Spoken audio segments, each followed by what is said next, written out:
경력 증명서 발급 방법. 즉, 네, 반갑습니다. 네. 아, 기억난다고 차별성 있는 제안에서. 네, 맞아. 그렇게 하셔야 돼요. 네, 그렇게 하셔야 돼요. 경력 증명서 발급은 두 군데서 해서 학교에 그냥 가시면 발급 받고요. 여러 장 해달라고 해도 됩니다. 물론 짜증 내겠지만 해줍니다. 어차피 그쪽도 그 공무원이나 마찬가지 준 공무원이기 때문에 안 해주면 안 됩니다. 해달라고 하면 해줍니다. 그리고 동네에 있는 동사무소 받을 수 있습니다. 팩스로. 동사무소 가서 학교 경력증명서 받고 싶습니다. 그러면 다 알려줍니다. 팩스로 주고받을 수 있습니다. 너무 싫은 학생이 있다. 애를 괴롭히고 방해하고 신발 던지고 수십 번 얘기도 안 듣고 결국 제 얼굴을 맞추는 남자아이. 다른 과목으로 유도하고 그만두게 하라고 했는데, 그래서 그만둔다고 했는데 엄마가 재수강을 해버렸네. 그 아이 때문에 10년씩 늙어가는 기분. 이거 어떻게 되나요? 우리 선생님들, 우리 쌤들 그만두게 하라고, 엄마한테 얘기하라고 얘기하시죠. 이렇게 미운 녀석들 어떻게 돼요? 이렇게 못되게 하는 녀석들, 철없는 애들 어떻게 되나요? 정말 선생님들을 10년씩 늦게 하는 이 아이들 어떻게 되나요? 뭐 옛날 같은 경우는 뭐 철학이 어쩌고 뭐 사랑으로 보듬어야 된다고 제가 막 그렇게 했는데요. 지금은 그렇게 못하겠어요. 네. 몇 번 하다 최선만 다하는 것 같아요. 최선을 다하는 게 중요합니다. 그 아이를 위해서. 최선을 다했는데 안 되는 것들은 얘기하셔야 됩니다. 그렇게 했으면 좋겠습니다.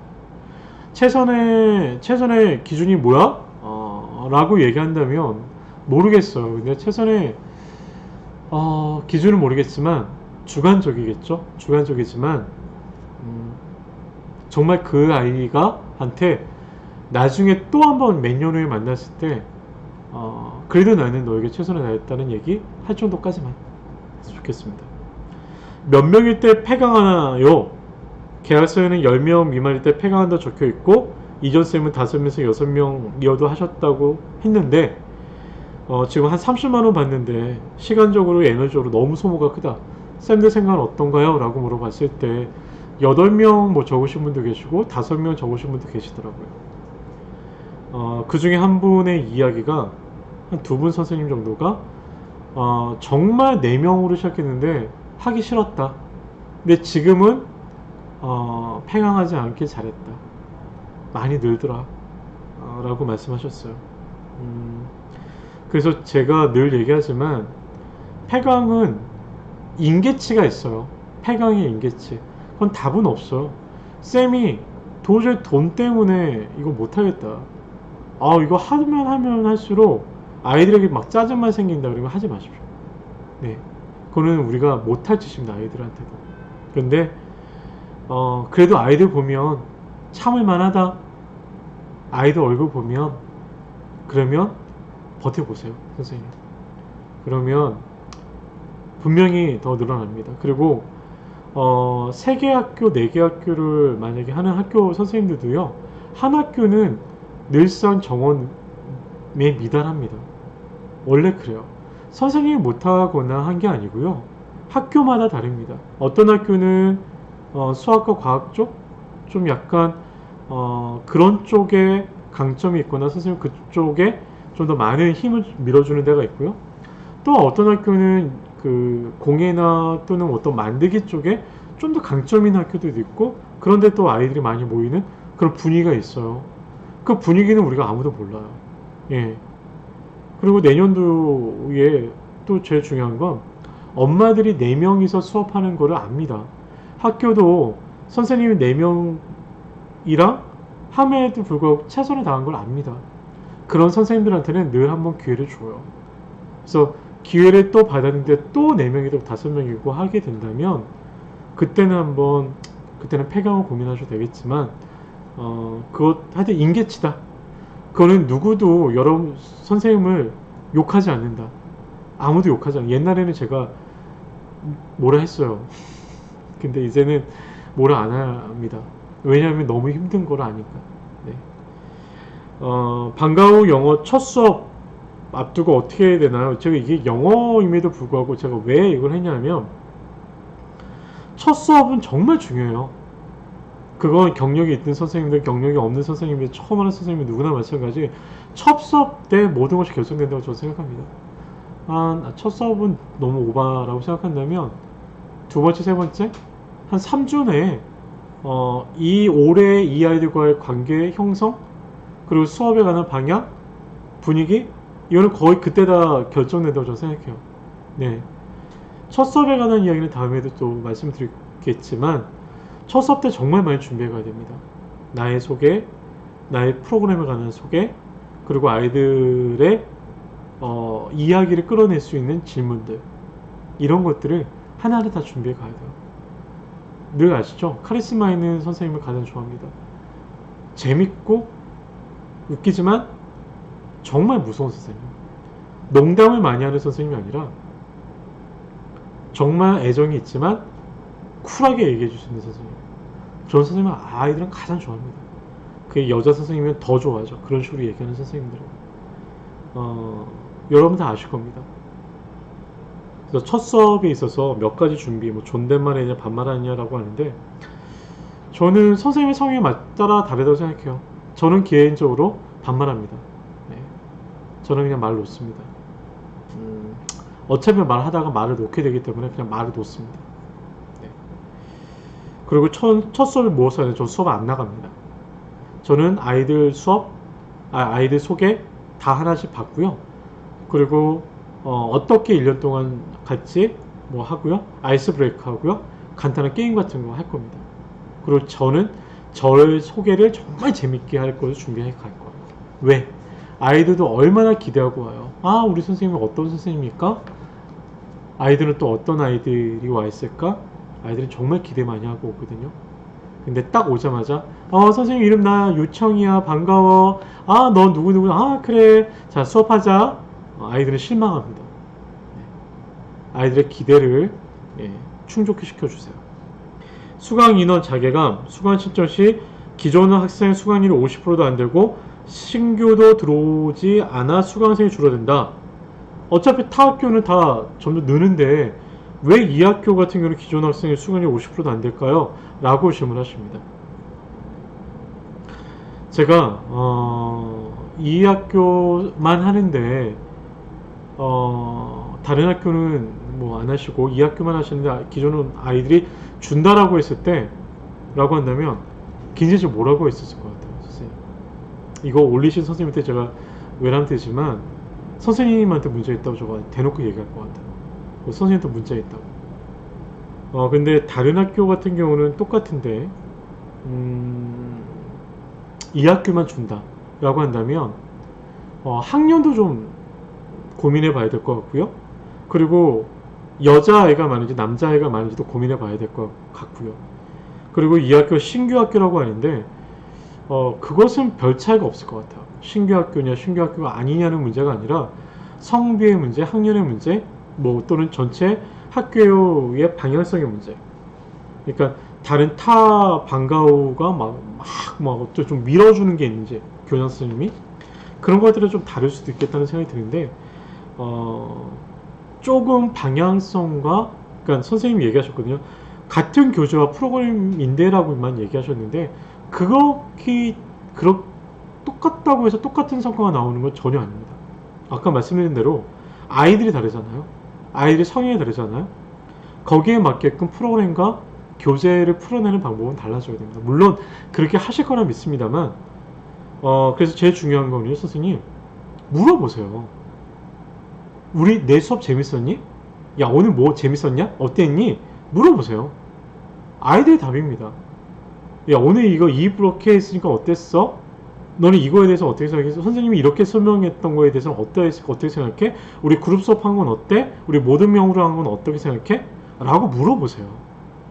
물어보시는 거 이거 뭐 선생님 이걸 왜 물어봐? 라고 생각할지 모르겠지만 물어보십시오. 아이들이 가장 정확히 대답합니다. 네. 쌤들 조언을 구합니다. 처음 시작한 학교고 수학이고 교실이 따로 없어 회의실 수업을 하고 있고 40권 가까이 있다 보니까 이제 그러니까 책을 보관할 공간이 없어 아이들에게 다 나눠준다는 거죠. 절대 안 가져오죠. 네. 절대 안 가져옵니다. 학교 얘기하세요. 네, 어디 보관해달라고. 이거 애들 절대 안 가져옵니다. 네. 특히 수학은 안 가져오죠. 예, 이건 반드시, 예, 반드시 하셔야 됩니다. 아, 예, 우리 생방송 참여 이벤트를 위한 매니저, 우리 매니저께서 이벤트를 하십니다. 네. 참여 꼭 해주세요, 여러분. 너무 학기 첫 수업 황당하고 억지 주장에 뚜껑 날라갈 뻔. 이거 제목이 이런데. 학부모가 본인이 취소하고선 쌤이 억지로 취소시켰다고 불만 제기한 학부모. 아, 또라이죠, 한마디로. 분명히 지가 이거 취소를 했는데 애가 또 한다고 하니까 또 선생님 핑계 대면서 이거 해달라고 하는 것 텐데, 아, 참. 막 선생님들이 통화 녹화 어플 깔아야 하는가 뭐 이렇게 얘기하시는데, 싸움 나셔도 아무 소용 없고요. 선생님 그 학교는 다 선생님 말씀 믿어요. 예, 그리고 그런 엄마들은요 어디가 똑같이 그렇게 하기 때문에 또라이라는 거 다 압니다. 그러니까 선생님 뭐 억울함을 푸실 이유도 없고요. 그냥 있는 그대로 얘기하시고요. 그 아이 하겠다고 한다면 받아주겠다고 하나 어차피 저는 이렇게 했기 때문에 정원외로 올 수밖에 없습니다. 학교가 판단해 주세요라고 얘기하시고요. 이런 얘기 들을 때 선생님이 고민하지 마세요. 무조건 이런 얘기 오자마자 뭐를 어떻게 되나요? 예. 그럼 그 코디한테 얘기하세요. 예, 선생님이 학부모와 관련되는 어떠한 이야기도 무조건 다 누구니 코디나 담당 선생님한테 얘기하셔야 여러분이 나중에 문제가 안 생깁니다. 아셨죠? 꼭 그렇게 하셔야 됩니다. 너무 속상합니다. A반이 7명, B반 6명 중 1명이 취소하여 5명이 되었는데 학교가 B반이 6명, 5명이 돼버리니까 확 폐강시켜버렸어. 엄마들은 하겠다는데. 전 이런 말 같지도 않은 학교가 있네요. 근데 문제는 전교생이 2,000명이나 되는 학교예요. 그러다 보니까 관리가 귀찮으니까 그냥 폐가시켜버린 겁니다, 학교가. 학교가 너무 많이 있다 보니까 그 개설이 너무 되다 보니까 귀찮은 거예요. 그냥 없애버린 겁니다. 아, 참 이건 뭐 어떻게 하겠어요. 제일 좋은 방법이 있습니다. 엄마들이 학교에 컴플레인 하게 하세요. 이거 왜 이렇게 하느냐, 선생님은 한다고 하는데 좀 이렇게 빡센, 이렇게 좀 이렇게 빅마우스 엄마가 있으면 이게 해결되는데, 예, 엄마들한테 얘기하라 하세요. 다음부턴. 네, 그렇게 하셔야 됩니다. 민간 자격증 정보 어디서 얻는가요? 발급 비용 저렴한 곳. 민간 자격증 정보를 얻는 곳은 없습니다. 어차피 네이버나 이런 포털을 이용해서 하게 되고 변동이 거의 없다고 봐야 하나요? 한 달마다 수강 시점을 받는 정말 이런 학교가 아직도 있다는 게 놀라울 뿐이고요. 2달마다 하는데도 있다고 하는 게 놀라울 뿐이고요. 네. 학생인원 변동이 거의 없다고 봐야 되나요? 이건 모릅니다. 있을 수도 있고 없을 수도 있습니다. 이게 뭐 하는 겁니까? 이렇게 해서 무슨 아이들이 단계별 또는 그 진도별 수업이 되겠으며, 이런 아이들이 어떻게 지들이 얘기하는 활류의 수업이 되겠습니까? 이렇게 해서 뭐 피드백이 되겠습니까? 어떻게 이렇게 해서 유지가 되게 계속적인 어떤 수업이 되겠습니까? 아, 정말 이렇게 말 같지도 않은 학교들이 있습니다. 방과후 위탁 업체, 취업 시 위탁 업체를 이용하는 게 빠르겠지요. 위탁 업체 정보를 어떻게 알아봐야 하나요? 천안에 계신가 봐요. 인기 있는 과목은 어떻게 할 수 있나요? 아, 죄송합니다. 바깥에 뭐 오토바이 가는 소리가 들리네요. 자격증 정보를 검색하다 보면 방과후 교사 땡땡땡에 대한 광고가 많더라고요. 주변 문화센터를 이용하는 게 나은지. 이런 게시글이 많이 올라오죠. 뭐라 말씀드리는 게 아니라 이런 유의 게시글이 너무 많고 이런 유의 게시글에 대한 답글이 너무 많이 올라와 있는데 그때마다 저희는 답을 답니다. 오늘도 제가 답을 드리자면 위탁업체 통하지 마시고 선생님 스스로 하십시오. 천안에는 충북이죠. 인기 있는 과목 이런 거 선생님 하지 마세요. 선생님 정말 선생님이 잘 가르칠 수 있는 깊이 있는 교육을 할 수 있는 그 과목을 하십시오.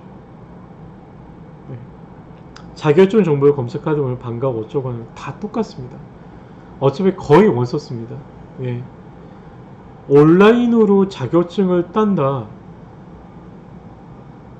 여러분들이 가르치는 아이들은 온라인에 있는 아이들이 아니고요. 정말 살에 부딪히고 침이 튀기고 눈을 컨택을 해야 되는 아이들입니다. 그런 아이들을 가르쳐야 되는 자격증도 눈을 마주치고 살이 부딪히며 침이 튀기는 곳에서 배우세요, 여러분. 그 정도의 수고 없이 아이들을 가르치려고 하지 마세요, 여러분. 제발 좀 부탁합니다. 한두 개 정도 더 플러스하여 자격증에 개인적으로 관심이 있어서 배우는 건 하십시오. 뭐 그걸 어떻게 하겠습니까? 근데 방과후 방처도 모르고 아이들을 가르쳐 본 경험도 없는데 오로지 학원에서 자격증 온라인으로 배우고 나서 그 자격증 3, 4개 가지고 아이들 가르치겠다? 라고 하는 것은 입장 바꿔서 아이들이 그런 선생님한테 배워서는 안 됩니다. 여러분 힘드시더라도요, 이 방송 보셔야 되고요, 이런 방송 등이라도 보셔야 되고요, 오프라인에 가서 배우십시오. 싸게 선생님들 가르치는데 정말 많습니다. 예, 꼭 그런 데서 배우셨으면 좋겠습니다. 선생님들한테 뭐 자꾸 이렇게 잔소리하는 것 같아요. 이런 방송을 들으시는 분들이 그런 선생님과 비교할 수 없다는 걸 제가 알면에도 불구하고 자꾸 그런 잔소리를 하게 됩니다. 양해를 해주시고요. 상습 미납하는 선생님들은 어떻게 해야 되나요? 수강료도 안 보내주시고 전화도 안 받고 문자 답도 없고 그러더니 알고 있으니 연락하지 말라고 하고 돈도 안 주고. 이거 여러분들이 하시는 거 아니에요. 예, 학교 분들이 학교 분들한테 얘기하십시오. 아셨죠? 여러분들이 하실 수 있는 게 아니에요. 여러분들이 지금 위탁 업체 이런 놈들이 자꾸 돈 못 받으면 여러분한테 돈 받아 오라고 하거든요. 이거 말같지도 않은 짓거리들이에요. 여러분들이 못합니다. 예, 여러분들 어떻게 그 돈까지 받아내요? 그 코디한테 얘기하시고요. 그리고 담당 부장 선생님한테 얘기하십시오. 그리고 이런 엄마들은 100%다 상습입니다. 그리고 블랙리스트입니다. 아셨죠? 블랙리스트면 하지 못하게 해야죠, 처음부터. 해놓고 나서 안 되게 내면 선생님들한테 어떻게 하라고 이런 이따구로 하면 어떻게 합니까? 예. 학교한테 물어보십시오. 헤어스타일도 불이익을 당하나요? 파마? 남자 스님이 파마를 했으면 안 되겠죠? 너무 보기 안 좋게? 과목에 따라 다르다고 하는 댓글이 달렸는데 마찬가지입니다. 염색은 좀 문제가 될 수 있어요. 네. 사유서 수업 후에 복도등이 켜져 있고 교실 안 창문이 열렸는데 교관 선생님이 사유서 쓰라고 합니다. 쓰라고 하면 써야 되겠죠. 하지만 정말 말 같지도 않은 짓거리죠. 네. 참. 예, 그냥 참으십시오, 선생님. 방과후 교사와 자격증에 관한 질문 드립니다. 자격증에 관한 얘기가 너무 많이 올라오고 있어요. 4년제 미대 졸업하고 입시 미술 경력 강사 경력만 해도 경력만 있는 상태. 방과후 강사가 되려면 자격증 필요한 거예요? 없습니다. 그냥 하십시오. 네. 과목 선택 좀 도와주세요. 전공 통계학, 중고생 수학 과외 경험, 15년간 IT 근무, 자격증은 컴퓨터 관련, 코딩 교육이 대세라 코딩 교육을 받고 업체 끼고 시작해볼까 하는데 전공이 중요하다고 해서 수학이 나올지 고민 중. 업체에 끼면은 코딩 선생님은 누가 시켜주신대요? 어떤 코딩 업체가 해준대요? 네.